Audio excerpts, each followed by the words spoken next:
شادی والی رات میں نے بیوی سے کہا میری ماں کا خاص خیال رکھنا، وہ بیمار رہتی ہیں۔ ایک دن گھر آیا تو اماں فرش پر گری ہوئی تھی اور ان کا ہاتھ جلا ہوا تھا۔ وہ رو رہی تھی۔ میں نے وجہ پوچھی تو بتایا تمہاری بیوی نے میرا ہاتھ جلایا ہے۔ یہ سنتے ہی میرا دماغ گھوم گیا۔ میں نے بیوی کو مار مار کر مردہ کر دیا۔ وہ بس اتنا بولی جو جھوٹ ہے، میں نے اماں کا ہاتھ نہیں جلایا۔ اب روز یہی سب ہوتا۔ اماں بیوی کی شکایت لگا دی اور میں اسے بہت مارتا۔ ایک دن ضروری کام سے جلدی گھر آیا تو دیکھا باہر لوگوں کا ہجوم لگا تھا۔ اندر داخل ہوا تو سامنے کا منظر دیکھ کر ہوش اڑ گئے۔ دل کی یا زمین پھٹے اور میں دفن ہو جاؤں کیونکہ نادیہ میرے ابا کی یتیم بھتیجی تھی، نرم مزاج اور صابر لڑکی۔ میں بچپن ہی سے اسے بہت پسند کرتا تھا۔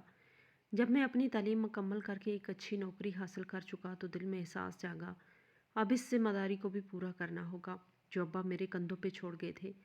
نادیہ کی تنہائی ہر وقت مجھے کاٹنے کی طرح چبھتی تھی۔ وہ صرف میری رشتہ دار نہیں، وہ ہمیشہ سے میرے دل کا ایک نامعلوم حصہ رہی۔ جب وہ جوان ہوئی تو میں نے فیصلہ کیا کہ اسے تنہائی سے نکال کر اپنی زندگی کا حصہ بناؤں گا۔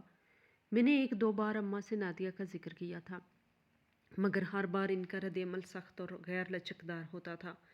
وہ کہتی تھی ایک بھتیجی ہے بیٹا، ایک ذمہ داری نہیں، اور ہم نے اس کی مدد کر کے اپنا فرض نبھا دیا۔ شادی اس کی اپنی قسمت ہے۔ مجھے معلوم تھا کہ اماں نے ہم نے اپنا فرض نبھا دیا کا مطلب صرف یہ تھا کہ اس کی یتیم ہونے کے بعد محلے میں میری ساکھ خراب نہ ہو۔ وہ اسے خاندان کا حصہ سمجھنے کو تیار نہیں تھی۔ میں جانتا تھا کہ اماں اس رشتے کو کبھی قبول نہیں کریں گی۔ ان کے ذہن میں میری شادی کے لیے ایک بالکل مختلف تصویر تھی، ایک امیر اور بااثر خاندان کی لڑکی جو ہمارے گھر کی رونق بڑھائے اور ہمارے سماجی مقام کو مزید بلند کرے۔ نادیہ جو کہ صرف سادہ دلی اور صبر کی دولت رکھتی تھی، ان کے معیار پر کہیں کھڑی نہیں ہوتی تھی، لہٰذا میں نے خاموشی سے نکاح کر لیا۔ یہ فیصلہ میرے لیے مشکل تھا۔ میں اماں کی نافرمانی نہیں کرنا چاہتا تھا، مگر اپنے ضمیر اور نادیہ کے مستقبل کے درمیان مجھے اپنا راستہ چننا پڑا۔ میں نے اپنے پرانے دوست قاسم کو بلایا جو میرے نکاح کے لیے گواہ بنا، اور مسجد کے امام صاحب نے سادگی سے یہ فریضہ ادا کیا۔ نادیہ کے چہرے پر اس وقت کی مسکراہٹ، خوف اور اطمینان کا یکجا تاثر مجھے آج تک یاد ہے۔ نکاح کے بعد جب ہم گھر پہنچے تو شام کی اذان گونج رہی تھی۔ میں نے گہرا سانس لیا اور نادیہ کا ہاتھ تھام کر دروازہ کھولا۔ اماں صحن میں بیٹھی تھی، چائے پی رہی تھی اور میری چھوٹی بہن سدرا ان کے بال بنا رہی تھی۔ جیسے ان کی نظر ہم پر پڑی، چائے کا کپ ان کے ہاتھ میں کانپنے لگا۔ میں نے فوراً بڑھ کر سلام کیا اور نادیہ کو ان کے قدموں کی طرف جھکنے کا اشارہ کیا، مگر اماں نے نادیہ کے سلام کا جواب تک نہ دیا، بلکہ وہ کھڑی ہو گئی۔ ان کے چہرے پر نفرت صاف نظر آ رہی تھی۔ ان کی آنکھیں تنی ہوئی تھی اور آواز میں ایک لرزش تھی جو غصے سے زیادہ دھوکے دہی کا احساس دلا رہی تھی۔ یہ کیا تماشا ہے اسد؟ انہوں نے مجھے میرے نام سے پکارا، جو وہ تب بھی کرتی تھی جب وہ شدید غصے میں ہوتی تھی۔ یہ کون ہے اور یہاں کیا کر رہی ہیں؟ میں نے اپنی بات شروع کرنے سے پہلے نادیہ کا ہاتھ پر ہلکا سا دباؤ ڈالا۔ اماں یہ نادیہ ہے اور اب یہاں رہے گی۔ کیا مطلب ہے تمہارا رہے گی؟ ان کی آواز میں لرزش اب چیخ میں بدل گئی۔ یہ لڑکی اب ہمارے گھر میں نہیں رہے گی۔ میں نے تمہیں اس لڑکی کے بارے میں پہلے ہی بتا دیا تھا۔ تم نے میرے اعتماد کا یہ صلہ دیا؟ میری بہنیں ہنا اور سدرا حیرت سے ہمیں گھور رہی تھی۔ ماحول اس قدر کشادہ ہو گیا تھا کہ اگر کوئی سوئی بھی گرتی تو آواز سنائی دیتی۔ اماں نے غصے سے اپنے ہاتھ ہوا میں لہرائے۔ تم نے کسی کو بتائے بغیر، مجھ سے پوچھے بغیر اس یتیم لڑکی سے شادی کر لی؟ میں نے تمہیں بڑے خواب دکھائے اسد، تمہارے باپ کا نام ہے محلے میں اور تم نے… میں نے بات کاٹ دی۔ میں جانتا تھا کہ خاموش رہا تو اماں اپنے الفاظ سے نادیہ کے ٹکڑے ٹکڑے کر دیں گی۔ میں نے ہاتھ جوڑ کر کہا اماں مجھے معاف کر دیں، مگر یہ اب میری عزت ہے، میری بیوی ہے۔ آپ اسے دھتکاریں گی تو میرا دل دکھے گا۔ میں آپ کا بیٹا ہوں، مگر اب میں اس کا شوہر بھی ہوں۔ میرے الفاظ میں ایسی مضبوطی تھی جو اماں نے شاید پہلی بار دیکھی۔ میں نے ان کے سامنے جھک کر اپنی ٹوپی اتار دی جو میں نکاح کے وقت پہنے ہوئے تھا۔ میں نے کہا میں اس کی ذمہ داری لیتا ہوں اور میں اسے کسی بھی صورت میں اس گھر سے باہر نہیں نکالوں گا۔ یہ سن کر اماں جیسے دیوار سے ٹکرا کر واپس آئیں۔ انہیں احساس ہو گیا کہ میرا فیصلہ اٹل ہے۔ وہ کچھ دیر تک غصے سے کانپتی رہیں، پھر زمین پر بیٹھ گئی۔ وہ چلانے کے بجائے اب آہستگی سے بولی ٹھیک ہے، تم اپنی زندگی برباد کرنا چاہتے ہو تو کرو، مگر یہ یاد رکھنا یہ لڑکی اس گھر میں ایک اضافی بوجھ ہوگی، میرے دل کا سکون نہ بن پائے گی۔ آخر کار اماں نرم پڑ گئی، مگر ان کی آنکھوں میں وہی چبھن باقی تھی، جو ایک ایسی چبھن تھی جو بظاہر تو ٹھنڈی ہو چکی تھی، مگر ان کے نیچے بدلے اور ناپسندیدگی کی آگ ابھی سلگ رہی تھی۔ کچھ دنوں تک گھر کا ماحول بہتر لگنے لگا۔ میں نے ایک شام نادیہ سے پوچھا، تمہیں یہاں کوئی تکلیف تو نہیں ہے؟ اس نے پرسکون نظروں سے مجھے دیکھا۔ جب آپ ساتھ ہوں تو کیسی تکلیف؟ بس مجھے امی جی کا دل جیتنا ہے، وہ ایک دن ضرور مجھے قبول کر لیں گی۔ اس کی یہ بے لوث امید دیکھ کر مجھے مطمئن ہو گیا۔ مجھے لگا وقت گزرنے کے ساتھ سب ٹھیک ہو جائے گا، مگر میں نہیں جانتا تھا کہ یہ خاموشی طوفان سے پہلے کی خاموشی ہے۔ میری بہنیں حیران تھی کہ اماں نے نادیہ کو فوراً کیسے قبول کر لیا۔ نادیہ کے قدم گھر میں پڑنے کے 3 دن بعد بڑی بہن ہینا اپنے سسرال سے آئی۔ ہینا کی آنکھوں میں ہمیشہ خاص قسم کی چمک ہوتی تھی، جو دوسروں کی زندگی کے معائنے میں دلچسپی لینے پر چمکتی تھی۔ وہ گھر کے دروازے پہ کھڑی حیرت سے سدرا سے پوچھ رہی تھی، کیا ہوا؟ کیا امی بیمار ہیں؟ یہ کیسے ممکن ہے کہ نادیہ گھر میں برتن دھو رہی ہو اور امی نے اسے کوئی بات نہ کہی؟ سدرا نے امی کی طرف اشارہ کیا، جو اس وقت نادیہ کو ایک کام کی ہدایت دے رہی تھی، مگر ان کا لہجہ غیر متوقع طور پر معمول کا تھا۔ مجھے بھی حیرت ہے آپا، امی کو کیا ہو گیا ہے؟ وہ تو اسے اس گھر میں 1 منٹ بھی برداشت نہیں کرتی۔ ہینا نے اماں کے پاس جا کر آہستگی سے سرگوشی کی، امی، آپ نے نادیہ کو قبول کر لیا؟ یہ وہی لڑکی ہے جس کی شکل بھی آپ نہیں دیکھنا چاہتی تھی؟ اماں نے ہاتھ کے اشارے سے ہینا کو پاس بلایا۔ وہ دونوں بیٹھک کے پردے کے پیچھے ہو گئی، جہاں نادیہ کچن کے دروازے سے صرف چند منٹ کے فاصلے پر کھڑی چائے کے لیے دودھ گرم کر رہی تھی۔ نادیہ نے ان کی سرگوشی سننے کی کوشش نہیں کی تھی، مگر گرم ہو رہے دودھ کے شور سے زیادہ ان دونوں کی دھیمی آوازیں کچن کی خاموشی میں گونج رہی تھی۔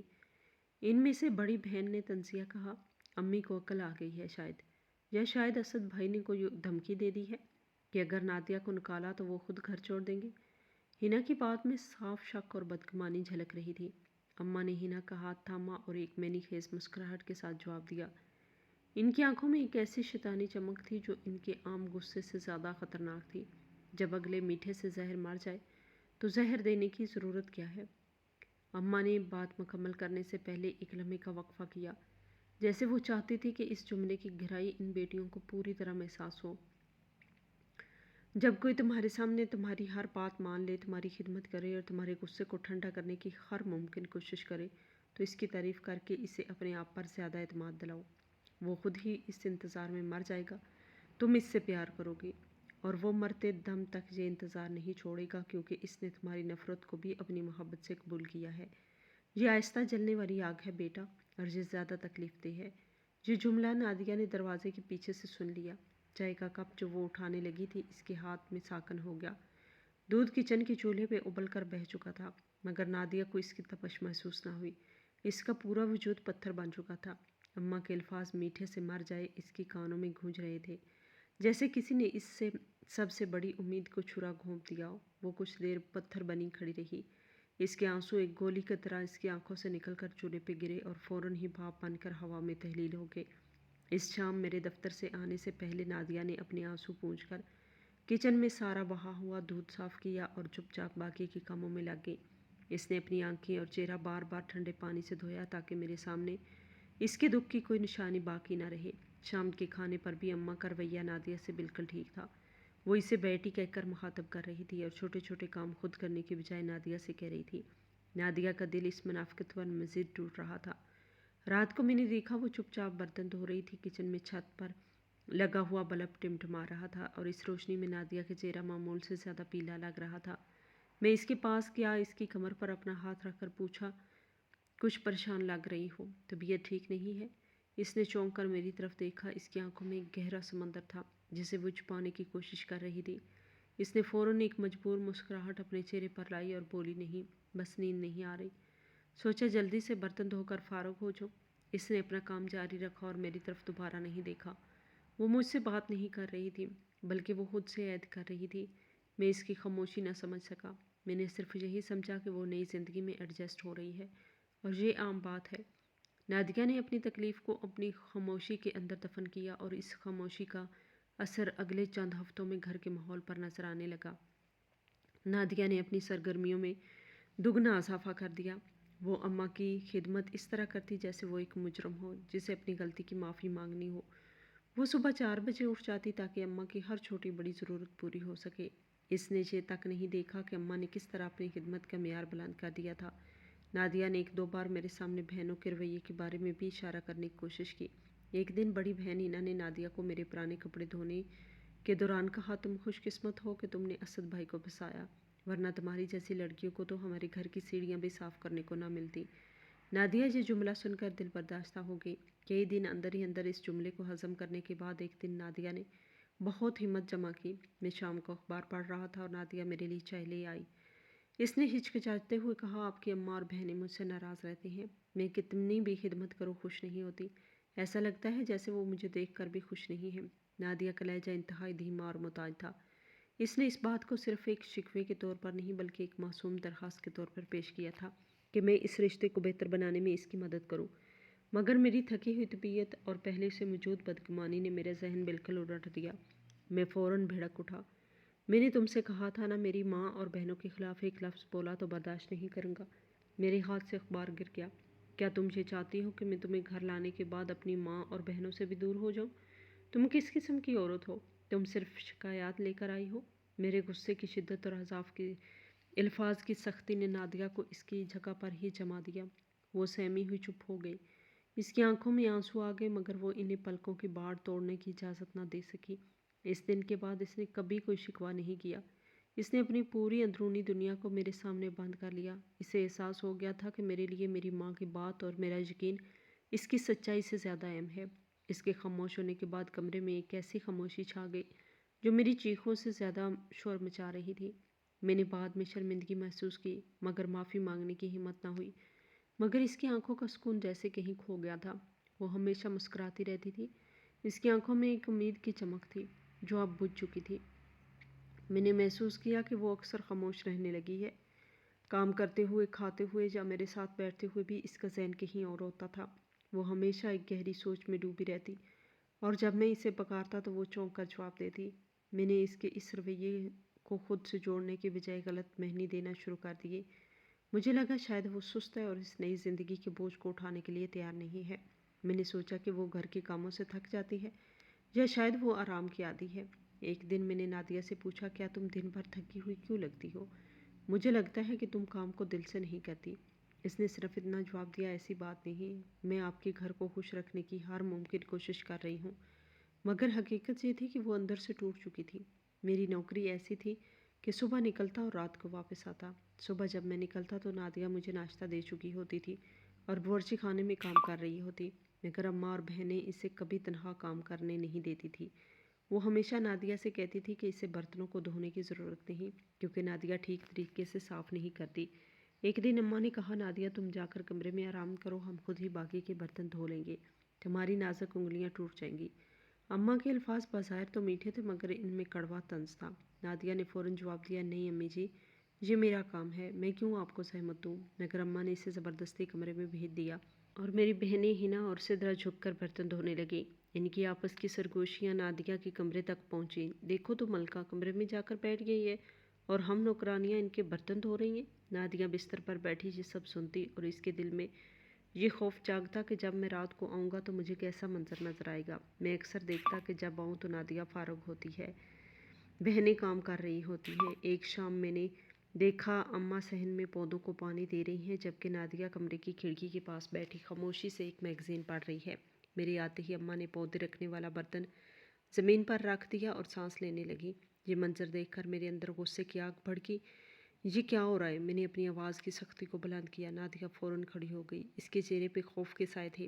امی کو کام نہ کرنے دیا کرو، تم یہاں آرام کر رہی ہو اور وہ اس عمر میں باہر دھوپ میں کام کر رہی ہیں۔ تمہیں کیا ہو گیا ہے نادیہ؟ کیا تم نے انہیں نوکر سمجھ لیا؟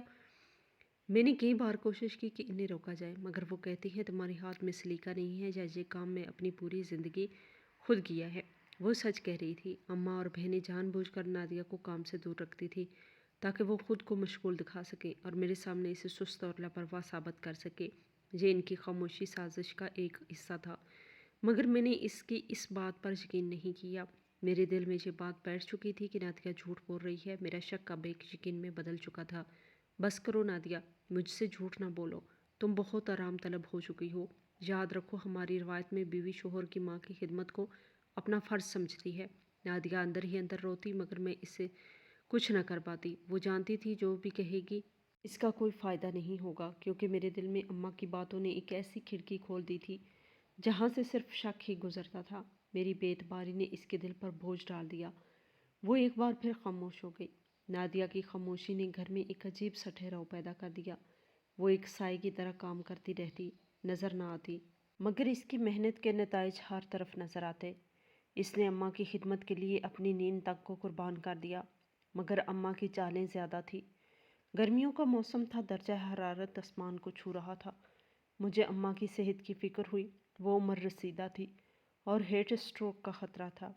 میں نے اپنے کمرے میں اے سی لگوایا تاکہ اماں کو راحت ملے۔ میرا خیال تھا کہ اماں میرے کمرے میں دن کے وقت آرام کریں گی اور نادیہ ان کی دیکھ بھال کرنے گی۔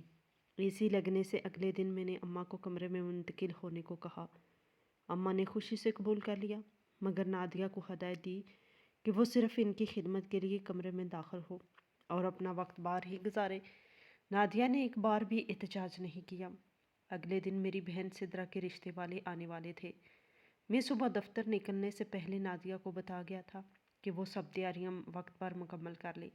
نادیہ نے بازار سے مٹھائیاں لانے، گھر کی صفائی کرنے اور سدرا کو تیار کرنے کا سارا کام بخوبی سر انجام دیا۔ سدرا کے رشتہ داروں کی آمد سے 1 گھنٹہ پہلے نادیہ نے اپنا کام ختم کیا۔ کھانا پک چکا تھا اور سدرا تیار ہو کر اماں کے ساتھ بیٹھی تھی۔ نادیہ کو احساس ہوا کہ اس کے کپڑوں پر کچن کے کام کی وجہ سے داغ لگ گئے ہیں۔ وہ صرف 5 منٹ کے لیے اپنے کمرے میں گئی تاکہ تازہ کپڑے بدل سکے۔ جب وہ واپس آئی تو دروازے پہ شور مچا ہوا تھا، رشتے والے آ چکے ہیں اور میں ابھی دفتر سے نہیں آیا تھا۔ اماں فرش پر گری پڑی تھی اور سدرا ان کے سرانے کھڑی رو رہی تھی۔ اماں نے روتے ہوئے کہا، آج تمہاری بہن کے رشتے والے آئے تھے، مگر نادیہ کو ذرا شرم نہیں آئی۔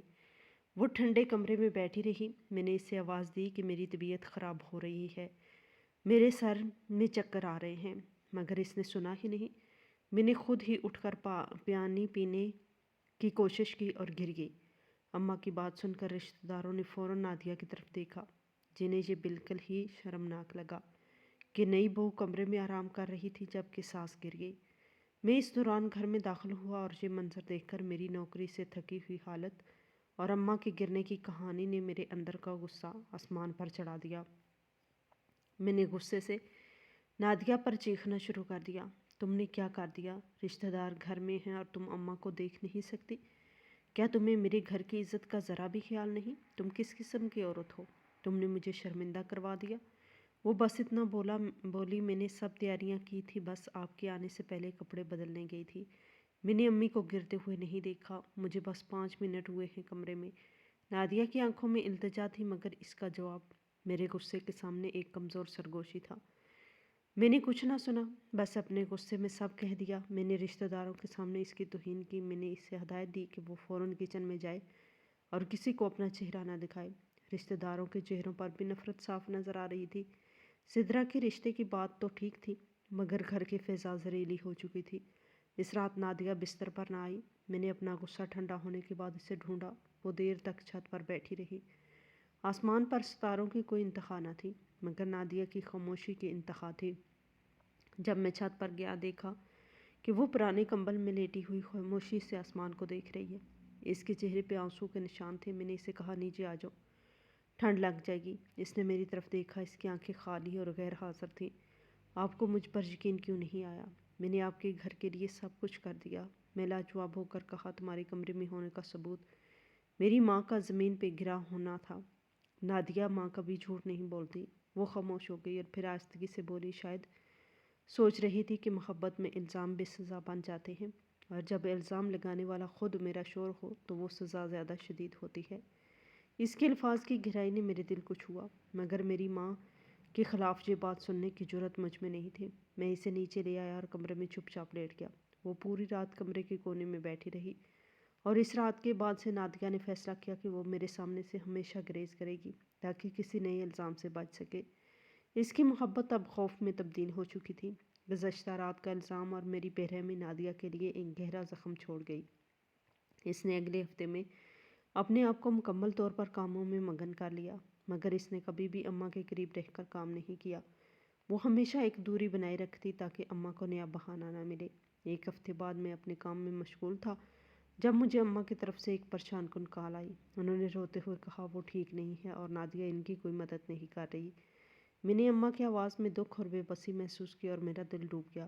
میں فوراً دفتر سے چھٹی لے کر شام کو گھر پہنچا۔ جب میں شام کو آیا تو دروازے پہ میری چھوٹی بہن سدرا کھڑی تھی۔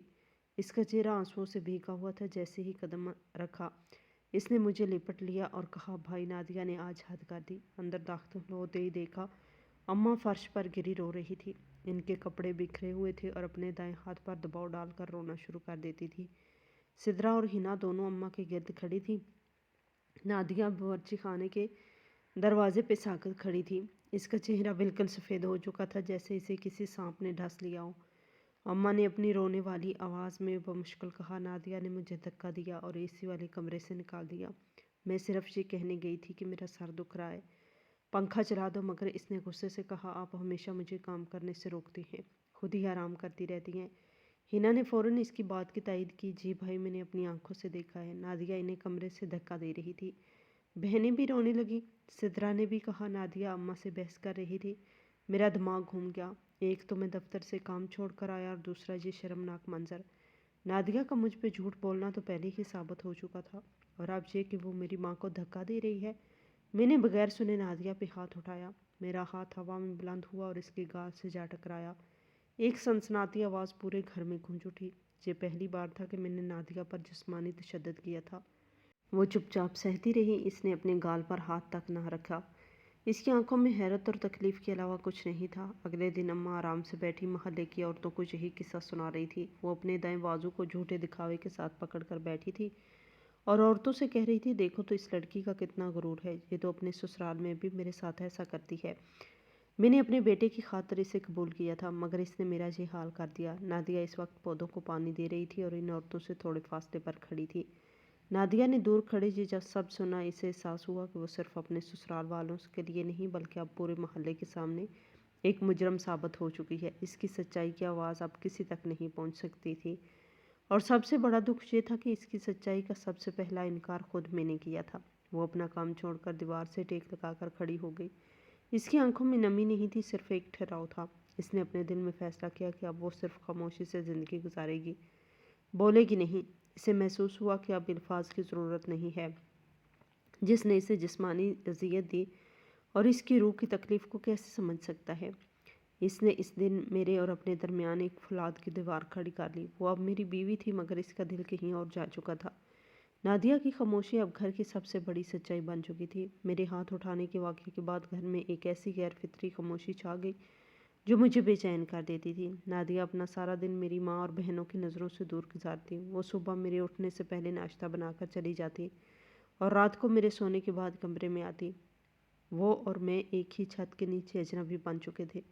اس دوران اماں نے میرے کانوں میں زہر گھولنا شروع کیا۔ یہ ایک نیا ہتھیار تھا جسے انہوں نے نادیہ کو مستقل طور پر گھر سے نکالنے کے لیے استعمال کیا۔ میں نے محسوس کیا جب بھی میں اماں کے ساتھ بیٹھتا تو ہمیشہ بات نادیہ سے ہوتی مگر اس کا مقصد نادیہ پر تنقید کرنا ہوتا۔ اسد بیٹا تم کب تک ایسے جیو گے؟ اماں نے ایک شام چائے پیتے ہوئے کہا۔ تمہیں اپنی نسل کو آگے بڑھانا ہے، تمہارے باپ کا نام ہے اور یہ سب کون کرے گا؟ میں نے بے چینی سے پوچھا کیا مطلب؟ مطلب صاف ہے، مجھے لگتا ہے نادیہ بھانج ہے، تمہاری اولاد نہیں ہوگی۔ انہوں نے میری طرف اس طرح دیکھا جیسے وہ کوئی راز بتا رہی ہیں۔ دیکھو بیٹا 2 سال ہو گئے شادی کو اور کوئی خوشخبری نہیں ہے۔ یہ بات میرے لیے کسی بم سے کم نہ تھی۔ اولاد کی خواہش میرے دل میں بھی تھی۔ اماں نے اس خواہش کو استعمال کر کے میرے ذہن میں شک ڈال دیا۔ میں سوچ میں پڑ گیا۔ میرا ضمیر ایک طرف مجھ پہ دباؤ ڈال رہا تھا، دوسری طرف اماں کی خواہش اور اولاد کی تمنا۔ میں نے نادیہ پہ صرف الزام لگایا تھا مگر اب یہ بات میرے خاندان کی توسیع کا سوال بن چکی تھی۔ نادیہ کو کچھ پتہ نہیں تھا مگر اسے محسوس ہو رہا تھا گھر میں کچھ بڑا ہونے والا ہے۔ ایک رات میں نے اٹھ کر دیکھا تو نادیہ سجدے میں تھی۔ اس کا پورا وجود ہل رہا تھا۔ جب وہ اٹھی اور دعا کے لیے ہاتھ اٹھائے اور میں نے پہلی بار اس کی آنکھوں کے کانپنے کو محسوس کیا۔ اس کا چہرہ آنسوؤں سے بھیگا ہوا تھا مگر اس کے لب پر کوئی شکایت نہیں تھی۔ وہ صرف اللہ سے مدد مانگ رہی تھی۔ میں نے آہستگی سے اس کا ہاتھ تھاما۔ نادیہ کیا ہوا ہے؟ کیا تم بیمار ہو؟ وہ فوراً چونک کر پیچھے ہٹی۔ نہیں، میں بس دعا کر رہی تھی۔ اس نے اپنے آنسو پونچھے اور اپنی جگہ سے اٹھ گئی۔ میں نے اسے جھوٹا اطمینان دینے کی کوشش کی۔ اماں کہہ رہی تھی تمہیں اولاد نہیں ہوگی، اس نے میری بات کاٹ دی۔ اگر اللہ کی رضا ہوگی تو ضرور ہوگی، اگر نہیں بھی ہوئی تو میں آپ کے ساتھ ہوں۔ اس کے ایمان کی پختگی نے مجھے ایک لمحے کے لیے ہلا دیا، مگر پھر بھی آنکھیں بند کر لی۔ میں نے اماں کی باتوں اور سبل کی خوبصورتی کو نادیہ کے ٹوٹتے ہوئے اعتماد پر ترجیح دی۔ انسان جب ماں اور بیوی کے درمیان پھنس جائے تو اکثر انصاف کھو دیتا ہے۔ میں نے اس رات نادیہ کے پہلو میں لیٹ کر بھی اس سے دور رہنے کا فیصلہ کر لیا تھا، اور یہی نادیہ کو سب سے زیادہ تکلیف دہ لگا۔ میرے اور نادیہ کے درمیان اب اولاد اور دوسری شادی کی بات ایک سائے کی طرح منڈلا رہی تھی۔ میرے دل میں اماں کی باتوں پر یقین اور نادیہ کی خاموش قربانیوں کے درمیان ایک شدید کشمکش جاری تھی۔ میں نے اپنے آپ کو کام میں اتنا مشغول کر لیا تھا کہ میں گھر کے حقیقی حالات سے بے خبر رہا۔ ایک دن میں دفتر کی فائل بھول کر اچانک گھر واپس آیا۔ یہ غیر معمولی دن تھا اور میں دوپہر کے وقت گھر میں تھا۔ میں نے سوچا کہ میں خاموشی سے جا کر فائل لوں گا اور کسی کو پتہ بھی نہیں چلے گا، مگر جیسے ہی گھر کے قریب پہنچا میں نے اپنے کمرے سے اونچی آواز میں کسی فلم کے چلنے کی آواز سنی۔ اندر رومانوی ڈائیلاگ سن کر میرا خون کھول گیا۔ یہ کیا ہے؟ کیا نادیہ آرام کر رہی ہے اور میری ماں اور بہنیں کام کر رہی ہیں؟ مجھے لگا کہ نادیہ اے سی والے کمرے میں بیٹھی فلم دیکھ رہی ہوگی۔ میں غصے سے کمرے کی طرف بڑھا تاکہ اسے ہاتھوں سے پکڑ سکوں اور آج اسے اس غیر ذمہ داری کی سزا دوں، مگر جیسے ہی گیلری سے گزرا میری نظر کچن پر پڑی۔ نادیہ کچن میں برتن دھو رہی تھی۔ اس نے مجھے نہیں دیکھا تھا اور وہ اس وقت دھوپ میں کھڑی تھی۔ برتنوں کا ڈھیر لگا ہوا تھا اور اس کے ماتھے پر پسینے کے قطرے تھے۔ میں چونک کر رک گیا۔ فلم کی آواز میرے ہی کمرے سے آ رہی تھی۔ میں نے پلٹ کر کمرے کے دروازے کے قریب جا کر جھانکا۔ سامنے سنبل بیٹھی تھی، جو میرے پلنگ پر لیٹی ہوئی بڑے آرام سے فلم دیکھ رہی تھی۔ اس نے ریموٹ کا والیوم اتنا زیادہ کر رکھا تھا کہ پوری گلی سن سکتی تھی۔ میرے کمرے کے اے سی کی ہوا اس کے چہرے پہ پڑ رہی تھی اور وہ کسی شہزادی کی طرح لیٹی ہوئی تھی۔ تبھی سنبل نے سدرا سے کہا، ذرا اس نوکرانی کو بلاؤ، میرے لیے چائے بنائے، میرا گلا سوکھ گیا ہے۔ سدرا نے امی سے کہا، نادیہ کو بلائیں، وہ بنائے گی چائے۔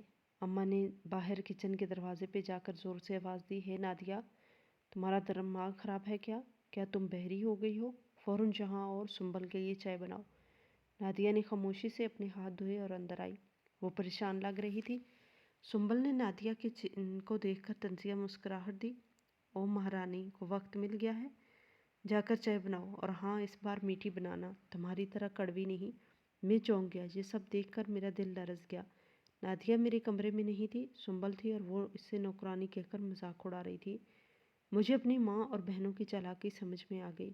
وہ جان بوجھ کر نادیہ کو کام میں مشغول رکھتی تھی اور خود آرام کرتی تھی، تاکہ جب میں آؤں تو نادیہ مجھے فارغ نظر آئے۔ ابھی میں کچھ کہتا امی کمرے میں آئی اور نادیہ پہ چیخنے لگی، ابھی تک برتن دھو رہی ہو؟ تمہاری بہن اور میں تمہارے برتن صاف کر کر کے تھک گئے ہیں، کیا کپڑے تمہارا باپ آ کر دھوئے گا؟ شرم نہیں آتی تمہیں؟ نادیہ نے چائے کا کپ سنبل کو دیا اور اس کے آنسو بہنے لگے۔ وہ خاموش تھی، مگر اس کے جسم کی ہر حرکت اس کی تکلیف بیان کر رہی تھی۔ میں دروازے کے پیچھے سے سب دیکھتا رہا، خاموش۔ میرے اندر ایک طوفان مچ گیا تھا۔ میری بیوی جس پر میں نے ہاتھ اٹھایا تھا وہ میری ماں اور بہنوں کی سازش کا شکار تھی، اور میں جو اس کا شوہر تھا اپنی ہی ماں کے جھوٹے الزامات پر یقین کرتا رہا۔ میں اس دن دفتر کے لیے فائل لیے بغیر ہی گھر سے واپس چلا گیا۔ میں نے سارا دن شہر کی سڑکوں پر کار چلاتے ہوئے گزارا۔ میرے دماغ میں ماں اور سنبل کا منظر اور نادیہ کے آنسو گھوم رہے تھے۔ میں ایک ایسے گناہ کا بوجھ اٹھائے ہوئے تھا جس کی تلافی ممکن نہیں لگتی تھی۔ جب میں رات کو گھر لوٹا تو سب کچھ معمول پر تھا۔ اسی رات میں کمرے میں بیٹھا تھا کہ اماں اندر آئیں۔ ان کے چہرے پر ایک فاتحانہ مسکراہٹ تھی اور وہ اب بالکل بھی بیمار نہیں لگ رہی تھی۔ میں نے تمہارے دل میں دوسری شادی کی بات ڈال دی ہے، اب سنبل ہی بہو بنے گی۔ اماں کا لہجہ حتمی تھا۔ میں نے سنبل کے والد سے بات بھی کر لی ہے اور وہ راضی ہے، بس تمہیں نادیہ کو طلاق دے کر یہ کام کرنا ہے۔ میرے قدموں تلے سے زمین نکل گئی۔ یہ سب اتنی جلدی اور اس قدر بے رحمی سے ہو رہا تھا کہ مجھے یقین نہیں آیا۔ اماں، کیا آپ مجھے طلاق کے لیے کہہ رہی ہیں؟ ہاں، اس لڑکی نے تمہاری زندگی میں سوائے ذلت کے کچھ نہیں دیا، اماں نے میرے ہاتھ کو دباتے ہوئے کہا۔ تمہاری حقیقی خوشی سنبل کے ساتھ ہے، اب اس فضول رشتے کو ختم کرو۔ نادیہ یہ سب دروازے کے پار سن رہی تھی۔ وہ میرے لیے چائے لے کر آئی تھی اور جیسے ہی اس نے دروازے کے قریب قدم رکھا اس نے اماں کے آخری جملے سن لیے تھے۔ چائے کی ٹرے اس کے ہاتھ میں کانپنے لگی۔ اماں میرے کمرے سے باہر نکل گئی اور نادیہ نے کمرے میں قدم رکھا۔ وہ خاموشی سے چائے کی ٹرے میز پر رکھ کر واپس جانے لگی۔ میں نے اسے پکارا، نادیہ رکو۔ وہ دروازے پہ رک گئی۔ اس نے پیچھے پلٹ کر میری طرف نہیں دیکھا۔ اس نے اس رات مجھ سے صرف ایک جملہ کہا، اگر آپ کو سکون اسی میں ہے تو میں خود چلی جاؤں گی۔ اس کی آواز میں کوئی شکوہ نہیں تھا، صرف ایک تھکا ہوا اقرار تھا۔ میں آپ کو اور اماں کو کسی طرح کی تکلیف نہیں دینا چاہتی۔ وہ جملہ میرے دل میں تیر بن کر لگا۔ میں اس کی خاموشی اور اس کے جواب میں موجود بے پناہ درد کو محسوس کر سکتا تھا۔ میں نے اسے روکنے کی کوشش نہیں کی۔ میں اتنا شرمندہ تھا کہ اس کی آنکھوں میں نہیں دیکھ سکتا تھا۔ میں نے کچھ دن تک خود کو کام میں مشغول رکھا مگر ضمیر چلاتا رہا۔ مجھے یاد آیا کہ نادیہ کے ساتھ میرا نکاح کتنا سچا اور خالص تھا۔ میں نے اماں کی چالاکیوں کو اپنی آنکھوں سے دیکھا تھا مگر اس کے باوجود میں ان کی بات پر طلاق دینے کو تیار ہو رہا تھا۔ میں راتوں کو نہیں سو پاتا۔ میرے دوست قاسم نے مجھے سمجھایا کہ میں غلطی کر رہا ہوں۔ اسد ماں کا احترام اپنی جگہ مگر بیوی کا حق اس سے بھی زیادہ ہے جو تم اسے نہیں دے رہے ہو۔ تم نے خود دیکھا کہ تمہاری ماں تمہاری زندگی کو کنٹرول کر رہی ہے۔ کیا تم ایک چال کے لیے اپنا سچا رشتہ توڑ دو گے؟ قاسم نے مجھے شدید تنبیہ کی۔ آخر ایک دن میں نے خود فیصلہ کیا۔ میں جانتا تھا کہ اگر میں نے نادیہ کو طلاق دے دی تو میں کبھی خوش نہیں رہ پاؤں گا۔ میں نے اماں کی خواہشات کے بجائے اپنے دل کی آواز سننے کا فیصلہ کیا۔ میں نے یہ فیصلہ کیا کہ اماں اور میری بہنیں جو بھی سوچے میں اپنے اور نادیہ کے رشتے کو بچاؤں گا۔ میں نے نادیہ کی خاموشی کو توڑا مگر اماں کو جواب دینے کی ہمت نہیں کر پایا۔ میں جانتا تھا اگر میں نے اماں سے بات کی تو وہ مجھے اس فیصلے سے باز رکھنے کی پوری کوشش کریں گی۔ صبح کے وقت جب اماں اور بہنیں اپنی نیند پوری کر رہی تھی میں نادیہ کے کمرے میں گیا اور ایک چھوٹی سی چٹائی پہ بیٹھی صبح کی نماز پڑھ رہی تھی۔ اس کے چہرے پر ایک عجیب سی معصومیت اور تھکن تھی۔ میں نے نادیہ کا ہاتھ پکڑا۔ وہ چونکی جیسے کسی نے اسے گہری نیند سے جگا دیا ہو۔ نادیہ مجھے معاف کر دو۔ میں نے پہلی بار دل سے یہ الفاظ کہے۔ میں نے تمہیں تکلیف دی۔ میں نے تم پر اعتبار نہیں کیا۔ میں نے سب کچھ دیکھ لیا ہے۔ اس کی آنکھوں سے آنسو گرے مگر اس نے اپنا ہاتھ پیچھے نہیں کھینچا۔ میں نے کہا چلو ہم الگ مکان میں رہیں گے۔ وہ حیرت سے بولی، کیا اماں ناراض نہیں ہوں گی؟ کیا وہ کہیں گی کہ میں نے آپ کو ان سے دور کر دیا؟ میں نے اس کے ہاتھ کو مضبوطی سے تھاما۔ اب بہت ناراضگیاں ہو چکی، اب سکون چاہتا ہوں۔ نادیہ کی آنکھوں میں امید کی ایک نئی کرن چمک اٹھی۔ اس نے خاموشی سے ہاں کر دی۔ ہم نے اگلے ہی دن ایک چھوٹے سا کرائے کا گھر لے لیا جو ہمارے پرانے محلے سے تھوڑا دور تھا۔ یہ ایک بہت سادہ اور چھوٹا سا گھر تھا مگر اس میں سکون کی ایک ایسی خوشبو تھی جو میرے پچھلے گھر میں کبھی نہیں تھی۔ جب میں اماں کو اپنا فیصلہ سنانے گیا تو انہوں نے شور مچا دیا، رونے چلانے لگی کہ میں نے اپنی بیوی کی وجہ سے انہیں چھوڑ دیا ہے۔ اس بدبخت لڑکی نے میری بیٹی کو جادو کر دیا۔ میں نے اماں کے قدموں میں بیٹھ کر کہا، میں آپ کو نہیں چھوڑ رہا اماں، میں صرف اپنا گھر الگ کر رہا ہوں۔ آپ کا بیٹا ہمیشہ آپ کا رہے گا مگر نادیہ میری زندگی ہے۔ میرے جانے کے بعد اماں نے سنبھل کے والد سے بات توڑ دی اور میرے لیے روتی رہی مگر میں نے ایک بار پھر پیچھے مڑ کر نہیں دیکھا۔ نادیہ نے اسے محبت سے سجایا۔ اس نے پردے لگائے، چھوٹے چھوٹے پودے رکھے، کچن کو اتنا صاف ستھرا بنا دیا کہ وہاں کام کرنا بھی خوشی دیتا تھا۔ پہلے ہی دن شام کو جب میں کام سے واپس آیا اور دروازہ کھولا تو نادیہ دروازے پر میرا استقبال کر رہی تھی۔ اس کے چہرے پر پہلی بار ایک حقیقی مسکراہٹ تھی، ایک ایسی مسکراہٹ جو کسی خوف یا مجبوری کے بغیر تھی۔ اس نے مجھے گلے لگایا اور اس لمحے مجھے لگا میں واقعی گھر آیا ہوں۔ اس کی طرف سے بنائے گئے گرم کھانے کی خوشبو اور اس کے چہرے کی روشنی نے مجھے ایک نیا اعتماد دیا۔ پہلی بار زندگی میں سکون محسوس ہوا۔ ہمارے چھوٹے سے گھر میں نادیہ اور میں نے ایک نئی زندگی کا آغاز کیا جہاں صرف محبت، احترام اور اعتماد تھا، نہ کہ نفرت اور الزامات۔ ہمارا چھوٹا سا نیا گھر محبت اور سکون سے بھرپور تھا مگر اس سکون کی قیمت مجھے محلے والوں کی باتوں اور ماں کی ناراضگی کی شکل میں ادا کرنی پڑ رہی تھی۔ اماں نے فوری ہی ہمارے محلے میں ایک مہم شروع کر دی۔ صبح میں کام پہ نکلتا تو پڑوسیوں کے چہرے پر طنزیہ مسکراہٹیں دیکھتا۔ محلے والوں نے باتیں بنانا شروع کر دی، بیوی کی جادو میں آیا ہوا ہے، ماں کو چھوڑ دیا، ہر طرف یہی الفاظ گونجنے لگے۔ کچھ لوگ مجھے روک کے کہتے، اسد تم نے اپنی ماں کا دل دکھایا ہے، یہ اچھا نہیں ہے۔ اماں نے سب کو بتا دیا کہ نادیہ ایک شاطر اور جادوگرنی لڑکی ہے جس نے میرے بیٹے کو ماں سے دور کر دیا۔ امی اور بہنوں نے بھی یہی بات پھیلا دی۔ ہینا اور سدرا نے بھی اپنے سسرال میں اور محلے میں یہی شور مچا دیا کہ ان کے بھائی نے ایک یتیم لڑکی کی وجہ سے ماں کو تنہا چھوڑ دیا۔ ایک دن میری بڑی خالہ آئیں، انہوں نے مجھے خوب لتاڑا۔ اسد، تم اپنی ماں کا اکلوتا سہارا ہو اور تم نے نادیہ کی باتوں میں آ کر اپنی ماں کو دھتکار دیا۔ تمہیں شرم آنی چاہیے۔ میں نے کان بند کر لیے۔ میں نے ان سب کی باتوں پہ توجہ دینا چھوڑ دی۔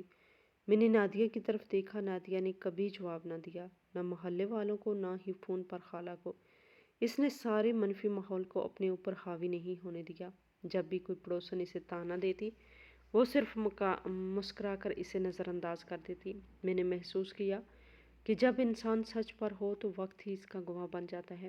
نادیہ کا صبر اور میری پختگی ہی ہمارا ہتھیار تھا۔ ہم نے 3 مہینے اسی طرح محلے والوں کی طعنہ زنی میں گزارے۔ نادیہ نے اپنے رویے سے لوگوں کو یہ احساس دلا دیا کہ وہ اسد کو اس کی ماں سے دور نہیں کر رہی، بلکہ وہ صرف اپنی زندگی گزار رہی ہے۔ لوگ آہستہ آہستہ اس کے اخلاق اور صبر کی تعریف کرنے لگے۔ ان کے منفی تاثر کم ہوتے گئے، مگر اماں اور بہنوں کی نفرت وہی رہی۔ یہ وقت میرے لیے مشکل تھا، مگر نادیہ کی غیر مشروط محبت نے مجھے ایک نئی طاقت دی۔ وہ ہمیشہ کہتی، جب آپ کا ضمیر صاف ہو تو آپ کو کسی کی بات سے کوئی فرق نہیں پڑنا چاہیے۔ وقت گزرتا گیا۔ 6 ماہ بعد ہماری زندگی میں ایک نیا موڑ آیا، جب نادیہ کے حاملہ ہونے کی خبر ملی۔ یہ خبر ہمارے لیے کسی معجزے سے کم نہیں تھی، خاص طور پر اس لیے کہ اماں نے اسے بھانج قرار دے دیا تھا۔ یہ خبر سن کر میں نے اماں کو فون کیا، مگر انہوں نے میری بات کاٹنے کے بعد صرف اتنا کہا، تمہارے لیے عیش کی بات ہو سکتی ہے، میرے لیے نہیں۔ وہ اب بھی ناراض تھی۔ اس دوران بہنوں کی شادیاں ہو گئی۔ اماں نے میری غیر موجودگی میں اور اطلاع دیے بغیر دونوں بہنوں کی شادیاں کر دیں۔ وہ مطمئن تھی کہ اب بیٹیاں اپنے گھر میں خوش رہیں گی۔ اماں کو یقین تھا کہ وہ اپنی بیٹیوں کے لیے ایک اچھی قسمت لکھ رہی ہیں۔ وہ اکثر نادیہ پر طنز کرتی تھی کہ اس کے ساتھ رہنے سے میرا مستقبل اچھا نہیں ہو سکتا، مگر بیٹیوں کی زندگی ہمیشہ اچھی رہے گی۔ مگر تقدیر نے الٹا پلٹا لکھا۔ شادیوں کے چند مہینے بعد ہی مجھے ایک خبر ملی جو میرے لیے ایک شدید جھٹکا تھی۔ میری بہن ہنا کو اس کے شوہر نے طلاق دے دی۔ معاملہ بہت معمولی تھا، مگر اس کا شوہر انتہائی غصے والا تھا۔ چند ہی مہینے بعد دوسری بہن سدرا کے شوہر نے اسکینڈل لگا بٹھایا۔ سدرا کو شدید ذہنی اذیت پہنچی اور وہ گھر چھوڑ کر اماں کے پاس واپس آ گئی۔ اماں ٹوٹ گئی۔ ان کا غرور، ان کی ساری پلاننگ، سب کچھ تباہ ہو گیا۔ جن بیٹیوں کے مستقبل کو وہ محفوظ سمجھتی تھی، ان کی زندگیاں بکھر چکی تھیں۔ وہ روتے ہوئے ہمارے دروازے پہ آئی۔ میں نے دروازہ کھولا اور اماں کو دیکھا۔ وہ بہت کمزور اور تھکی ہوئی لگ رہی تھی۔ ان کے کپڑے بکھرے ہوئے تھے اور ان کی آنکھوں میں بہت زیادہ دکھ تھا۔ وہ صرف اتنا کہہ سکی، اسد، میری بیٹیاں برباد ہو گئی۔ میں نے خاموش رہا۔ میرے دل میں کوئی غصہ نہیں تھا، صرف ایک شدید دکھ تھا۔ میں نے سوچا کہ اللہ نے ہمیں ہمارے اعمال کا بدلہ دے دیا ہے۔ مگر نادیہ فوراً آگے بڑھی۔ اس نے اماں کو میرے ہاتھ سے پہلے تھاما۔ اماں نے نادیہ کا ہاتھ جھٹکنے کی کوشش کی، مگر نادیہ نے مضبوطی سے ان کا ہاتھ تھاما اور انہیں صوفے پہ بٹھایا۔ نادیہ نے کہا، ماں جی، سب ٹھیک ہو جائے گا، آپ پریشان نہ ہوں۔ اس کی آواز میں کوئی طنز، کوئی انتقام نہیں تھا، صرف ایک خالص محبت اور ہمدردی تھی۔ نادیہ کی ہمدردی اور اپنائیت دیکھ کر اماں کا دل پس گیا۔ انہیں لگا جیسے ان کی بیٹیوں کو جس اذیت سے گزرنا پڑا، وہ اسی عورت کے پاس پناہ لینے آئی ہیں جسے انہوں نے زندگی بھر ذلیل کیا۔ اماں نے روتے ہوئے نادیہ کا ہاتھ پکڑا اور کہا، ہم نے تم پر بہت ظلم کیا، بہت ظلم، مجھے معاف کر دو۔ ان کے آنسو رک نہیں رہے تھے۔ شاید اسی کی سزا ہماری بیٹیوں کو ملی ہے۔ اللہ نے میرے گناہوں کا بدلہ میری بیٹیوں سے لیا ہے۔ نادیہ نے ہاتھ پکڑ کر انہیں اٹھایا اور کہا، جو ہو گیا اسے بھول جائیں۔ آپ کی بیٹیوں کو آپ کی ضرورت ہے۔ آپ یہاں رہیں اور ان کو سنبھالیں۔ وہ میری طرف مڑی اور مجھے اشارہ کیا کہ اماں کے لیے چائے بناؤ۔ میں یہ منظر دیکھ کر سوچتا رہا کہ میں نے نادیہ پہ کتنا ظلم کیا تھا اور آج وہ کتنی بڑی دل والی ہے۔ اماں جو ہر وقت نادیہ سے نفرت کرتی تھی، آج اس کے کندھے پہ سر رکھ کر رو رہی تھی۔ نادیہ نے کہا، میں آپ کی بیٹی ہوں نہیں ہوں؟ اماں پھوٹ پھوٹ کے رو پڑی۔ وہ اپنے بیٹے کے سامنے اپنی غلطی کا اعتراف کر رہی تھی۔ تم اتنی اچھی کیوں ہو نادیہ؟ میں نے تمہیں نوکران نہیں سمجھا، میں نے تمہیں گھر سے نکالنے کی سازش کی، اور تم آج میری ٹوٹی ہوئی بیٹیوں کو سنبھالنے کے لیے تیار ہو۔ نادیہ نے ان کی باتوں کا کوئی جواب نہیں دیا، صرف ان کے سر پہ ہاتھ پھیرا۔ میں منظر دیکھ کر سوچتا رہا کہ جس عورت کو انہوں نے ذلیل کیا، آج وہی ان کے آنسو پوچھ رہی ہے۔